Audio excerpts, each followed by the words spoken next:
સ્વાગત છે। અંકલેશ્વર જીઆઈડીસીમાં વિકાસના નામે ભ્રષ્ટાચારની ગંધ એક જ વર્ષમાં ઉબડખાબડ નવા સીસી રોડ તૂટવા લાગ્યા।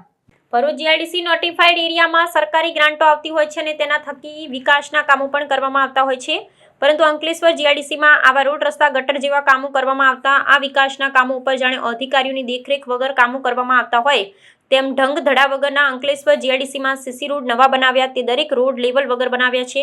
જાણે કોઈ અનુભવ વગરના કોન્ટ્રાક્ટર જોડે કામ કરાવ્યું હોય તેમ કે પછી અન્ય કોઈ કારણસર સીસી રોડ આછા પાતળા લેવલ વગરના આ રોડ બનાવવાનો લાંબો સમય પણ થયો નથી અને લેવલ વગરના ઉબડખાબડ રોડ ઉપર ગાબડા પડવા લાગ્યા ને રોડ તૂટતા રિપેરિંગ પણ શરૂ કરાઈ લો બોલો 1 વર્ષ પણ પૂરું થયું નથી અને રોડની આ હાલત જોવા મળે છે, તેમજ રોડની સાફ સફાઈ પણ કરવામાં આવતી નથી તેઓ અહીં નજરે જોતા જણાઈ આવે છે। નવો સીસી રોડ બન્યો પરંતુ ડિવાઈડર જાણે કોઈ વાહન ચાલકનો તેના વાહનમાં ડિવાઈડર ઉતારવા આવ્યો હોય તે સ્થિતિમાં વાંકા ચૂંકા આજે જોવા મળે છે। આથી અંકલેશ્વર જીઆઈડીસીમાં રહેતી પ્રજાએ જણાવ્યું હતું કે રોડ રસ્તાના મોટા ખર્ચો કર્યો પરંતુ અંતે ઠેરના ઠેર જેવી સ્થિતિ અંકલેશ્વર જીઆઈડીસીમાં જોવા મળે છે। આ બાબતે ઉચ્ચ કક્ષાએથી તપાસ થશે કે આગે હોતા હે ક્યાં।